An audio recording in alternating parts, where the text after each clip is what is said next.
This is Edward Arnold inviting you to listen to a special Christmas story on Mr. President.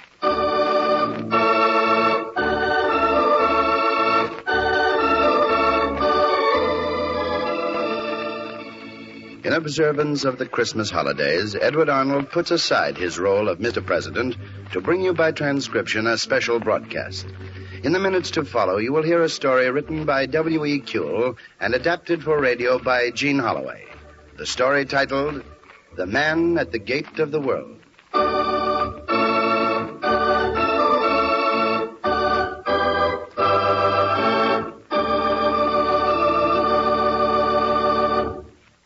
Christmas Day is a pretty good time to talk to you about future plans. About 1950, for instance. Have you been dreaming about a new home, a farm in the country, sending your youngsters to college, or a trip around the world? Do you believe these dreams can come true? Well, United States savings bonds can be your Aladdin's lamp. Just think. For every $3 you save in U.S. savings e-bonds, you'll get 4 when they mature. U.S. savings bonds are the safest investment in the world.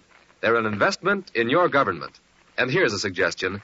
If part of the Christmas gifts you received today were in cash, invest them in U.S. savings bonds. Remember, automatic saving is sure saving. It can bring your dreams much nearer. And now, here is Edward Arnold as the narrator and as Casper the Persian in The Man at the Gate of the World.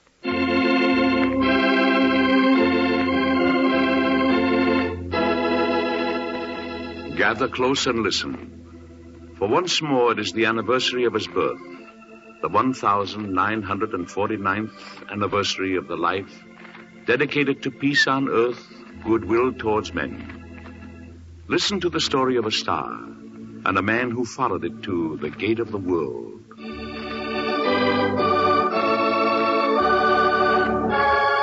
The star rose in a blinding, dazzling arc of light, and those who knew its meaning knelt and gave thanks.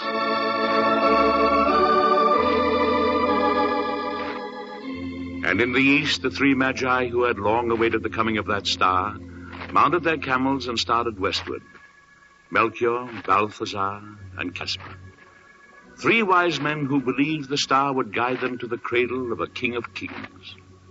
They followed the sign from Persia to Palestine, and finally to Bethlehem, the city of David, where the star stood still like a pure white flame above a stable. The Magi were puzzled, for inside they found no prince to receive their homage, only a child newly born to a carpenter and his wife. True, the woman had beauty, and the child radiance, but he was born in poverty, and the one they sought must be born in glory. And so they left some gifts and departed, pondering these strange happenings in their hearts. They rode silently, deep in thought, and finally, when they were several days from Bethlehem, Casper, the youngest, said to his companions, "There was something about that child's face that I can't get out of my mind. Could the carpenter's son be the prince we seek?" I have been casting the horoscope of the carpenter's son as we've sat here. He will never sit upon a ruler's throne. His earthly lot is pain and poverty, hate and scorn. And before the star of the carpenter's boy has reached its zenith, it will pass blood red into the house of death. It was a long, wearisome journey to make for nothing. But the star, we saw the star just as it was prophesied. And it stood directly above that stable. I swear it did. We misread the signs, or the signs have mocked us. Caspar, we are only humans, walking for the moment between 2 darknesses. We are wrong far more times than we are right. There is a great uneasiness in my heart this night. I cannot explain it, but I must leave you here. I can go no further. Over and over my heart keeps repeating, go back to Bethlehem. Melchior, you told me you saw in my chart when I was born that I would serve a king and keep for him a mighty citadel. That is so. But your chart did not say that you would find him in Bethlehem. That is the only clue I have. And I'll never be able to rest now until I find him. Oh, my son, in you I see now the heart of the seeker. Be warned. The seeker is the most unhappy of all the sons of men. For he is foredoomed to the road and the desert. He is without home and without kin. He has only a star. That may be, but I must follow that star. Then, my son, go back to Bethlehem and begin your search, and God be with you.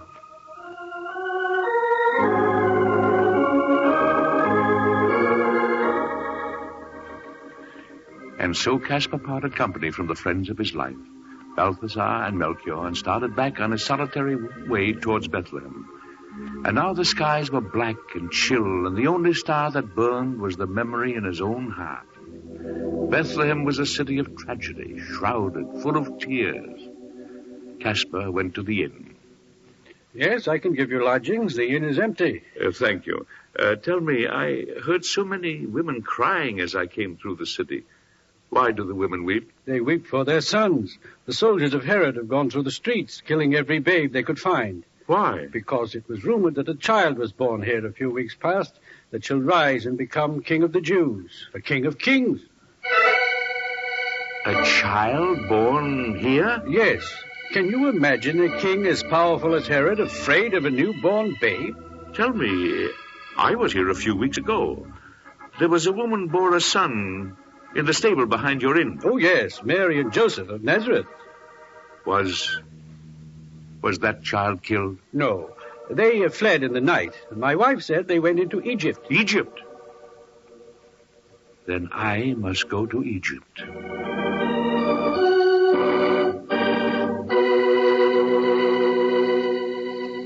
In Egypt, the carpenter and his family were as grains of sand in the desert, and Caspar could find no trace of them. And now his search seemed hopeless, and he wandered from city to city, while the years kept pace beside him. Here and there were eyes that pleased his eyes, and once there was a voice that lingered like a melody in his ears. Stay here beside me, Caspar. Stay here and let my heart be your home. To wander endlessly is to die at last, forsaken and forgotten. If ever a woman could hold me, it would be you. But I seek a light that I saw one night over Bethlehem almost 10 years ago, and the King of Kings that I must serve. I must go on tomorrow into Galilee. I'll miss you all the rest of my life. Farewell, and God keep you.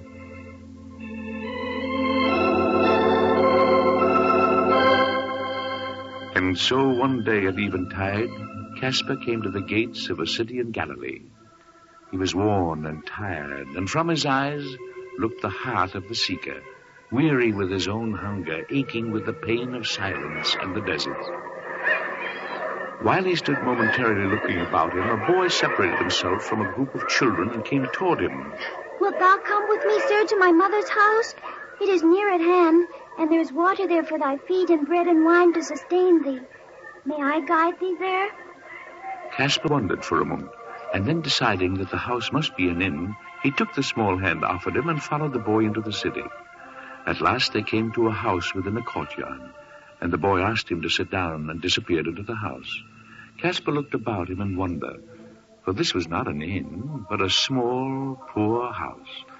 The boy's mother came from within, troubled but smiling.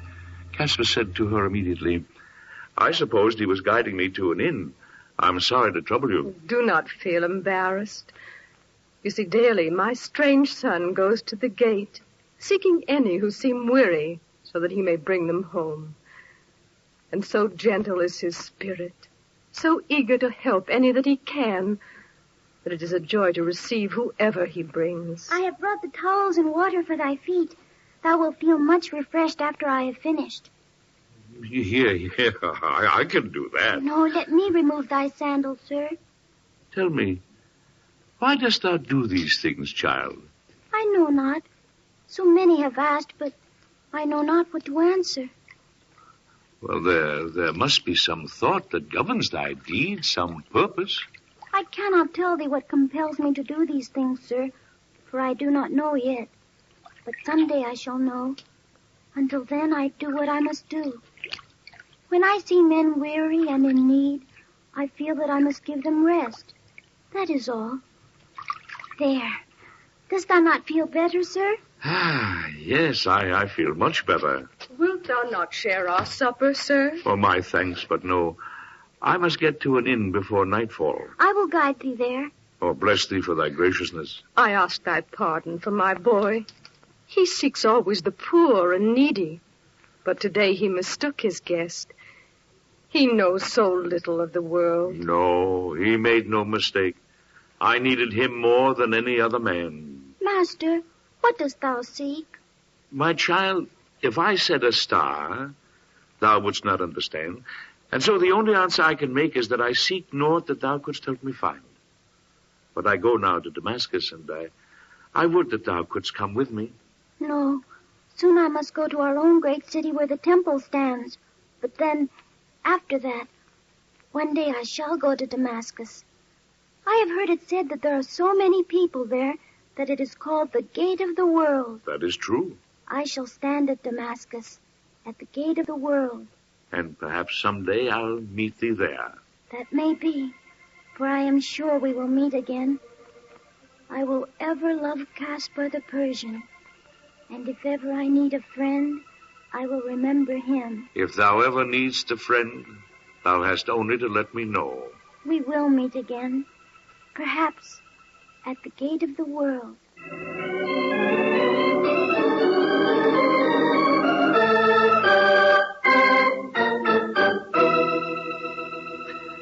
The next day, Caspar went from the quiet hills of Galilee to Damascus, and then after a time he went to Rome. He was made welcome there, for he had wisdom and wealth, and his people had been princes before Rome was born. He became a close friend of Caesar, and he put his quest aside for a time, and only now and then did the echo of the camels' bells from the desert call him to continue his search for the King of Kings. And so the years added up to 20, and still Caspar had not found his star. And one morning Caesar said to him, Caspar, my friend, I have done nothing for thee, and thou hast been my loyal friend these many years. I have decided to make thee governor of Alexandria. Thou dost me great honor. Go, consider it, and weigh it well, and tell me if it pleases thee. Not in vain shall any man be known as Caesar's friend. I will ever love Caspar the Persian, and if ever I need a friend, I will remember him. My friend, is something wrong? Are you ill? You look so strange. I'm sorry, You've been too generous of your time and support, Caspar. In Alexandria, you can rest and enjoy the rewards of the time you have given me. I will ever love Caspar the Persian, and if ever I need a friend, I will remember him. Your indulgence, sir. I'm afraid I cannot accept your most generous offer. You cannot accept? No. I must return to Galilee. I must return at once.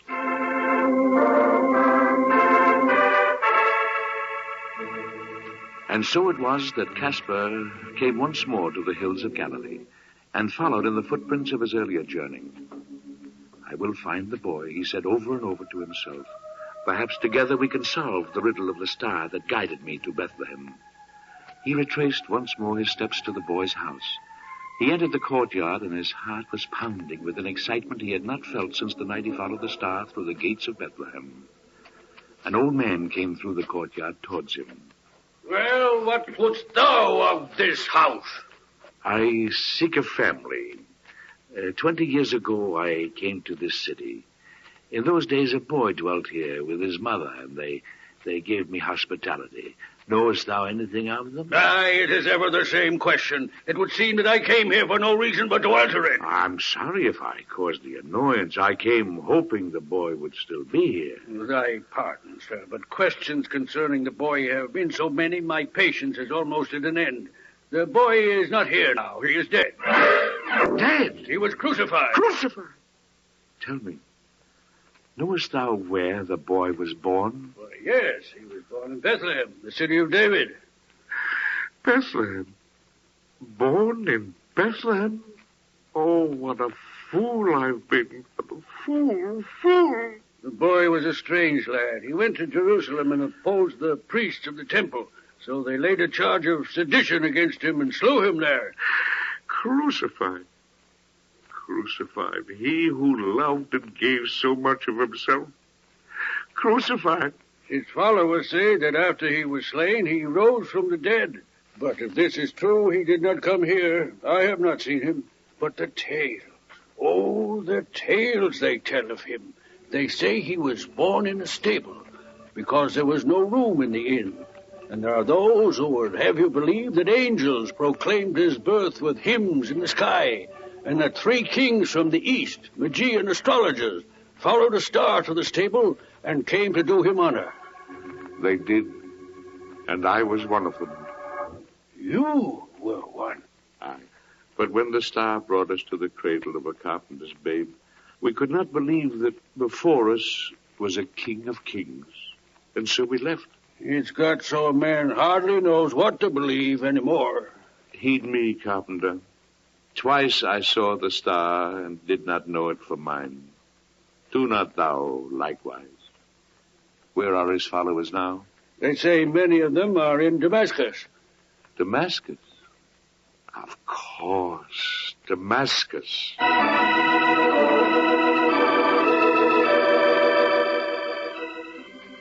So it was that Caspar, remembering the boy, laid aside forever the girdle and the chaplet which told his race and rank, laid aside the jewels and silk and linen which told his wealth, and took a humble house by the east gate of Damascus.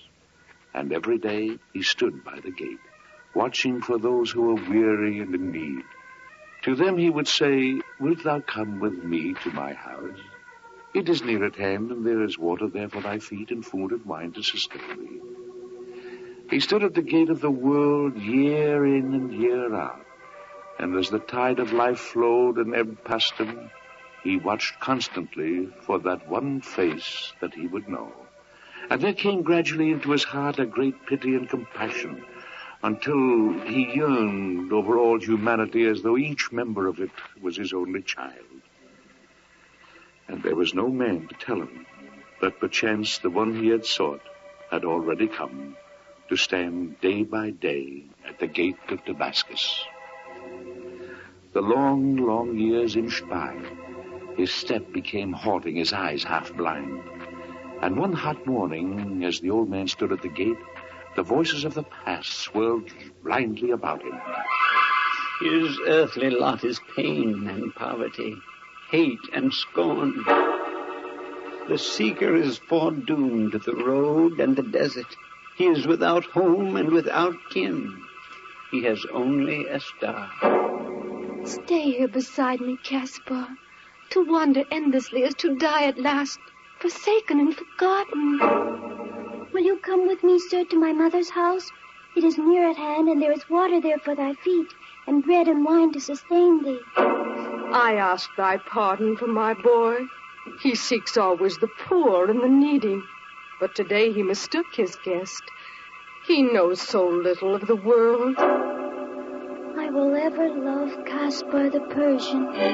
The boy is not here now. He is dead. He was crucified. Crucified! Crucified!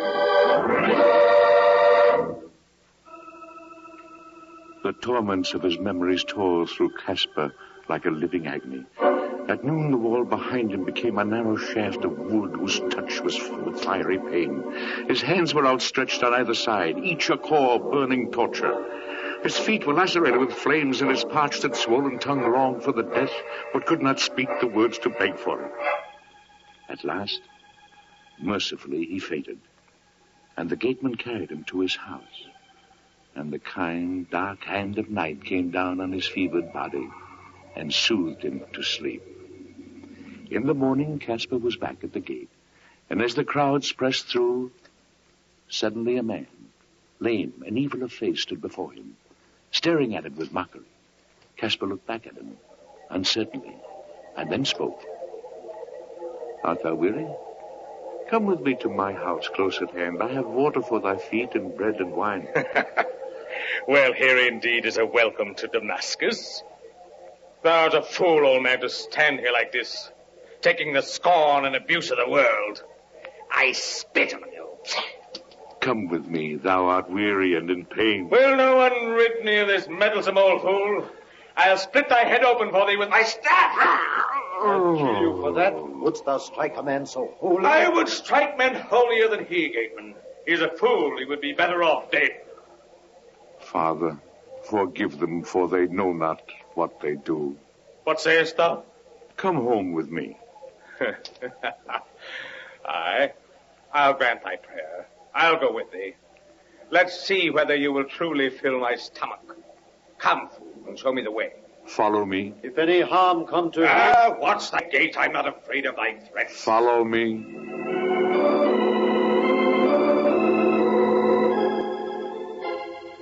And now that thou hast dined, with thy permission, I will bathe thy feet.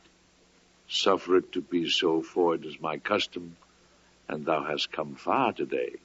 What is this madness, fool? Tell me, who art thou? My name is Caspar, and I was a Persian. Here I am service, a slave to give aid to the weary. Therefore would I wash thy feet. Well, why should I forbid thy folly? Wash these feet of mine and do it well. Are they not beautiful, my fool? Consider. These feet of mine have had a heavy task, for they have sought for years to bear me to some place where I might find peace. They have walked along many roads that were rough and stony. If they have lost their beauty, it was there that they lost it. Dost thou think I will love thee for this, thou fool? Is that thy hope? No. I hate thee for thy service. I hate all men, and all men hate me. Oh, you cannot mean that. I do mean it. Once I saw the best and hated even the best. I saw the best, I tell thee, and hated it, and killed it. And if I could kill the man I killed, I could slay all to the last fool who stands by a city gate. Thou knowest not what thou art saying. Who is thy master service? Jesus of Nazareth. And where is Jesus of Nazareth? Dead, but risen from the dead. Dead. Upon the cross. Once when he was a boy, he bathed my feet. And so now I stand at the gate of Damascus with water for the feet of the wayfarer, and bread and wine. It is the least I can do for him. What thinkest thou to accomplish by thy deed? I know not, for his purpose is still dark. But I tell you this, it is he that washed your feet today, not I.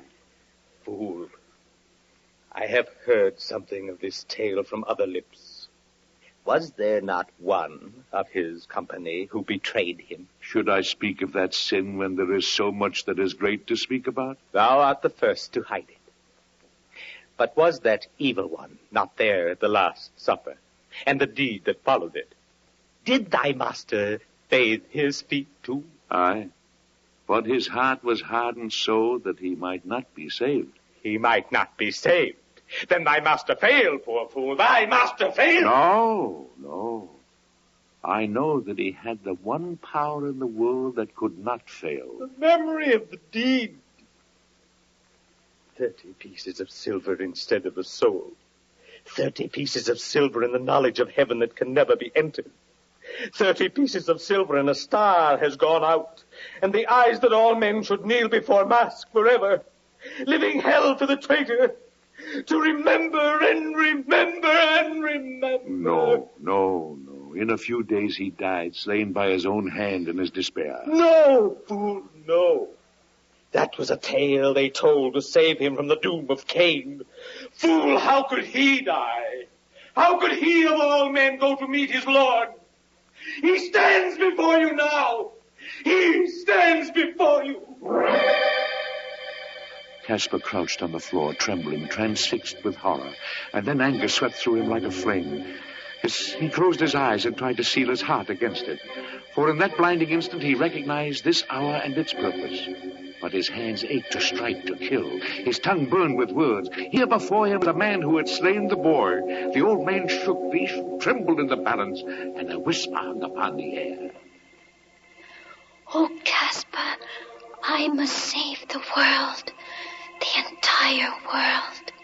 I must save the entire world. He knew now why he had stood at the gate. He knew now who waited to claim his own, and his heart rallied to the urgency of the boy's voice. And within himself, he felt love and power to pardon the unpardonable, to seek the unutterably lost, to shelter the soul for which there was no other shelter in the world.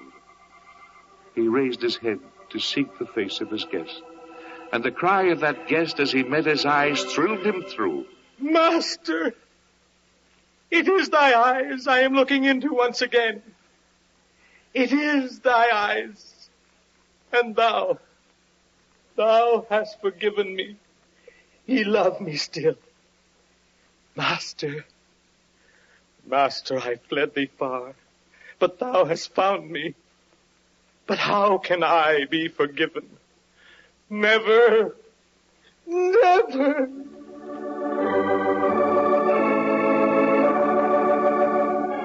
He sank to the floor and clasped the old man's feet, and Caspar placed his arms about him, tender as a mother with a child, tender as the master himself. And as he did this, he heard a voice answer.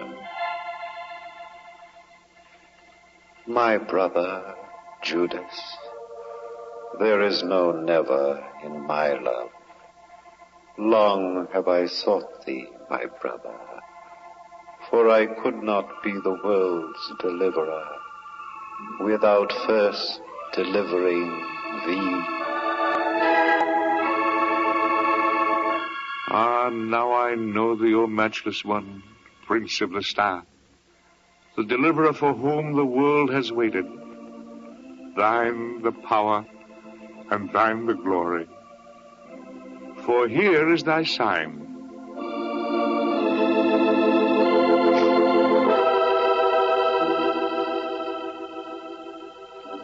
And so the agonized voice of Judas found its answer and was still. And there stole into the room gradually the noises of the street, the murmur of the multitudes coming through the gates of Damascus.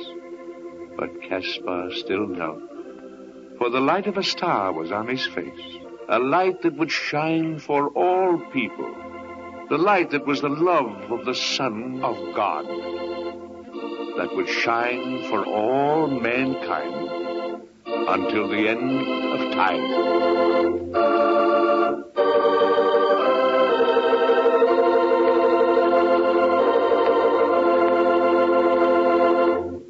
Thank you, Edward Arnold.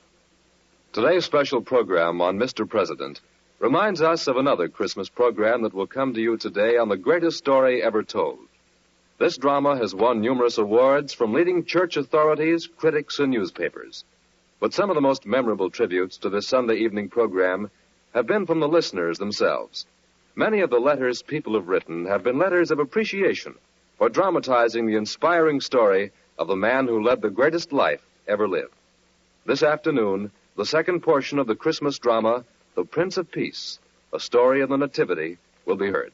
So don't miss the greatest story ever told today.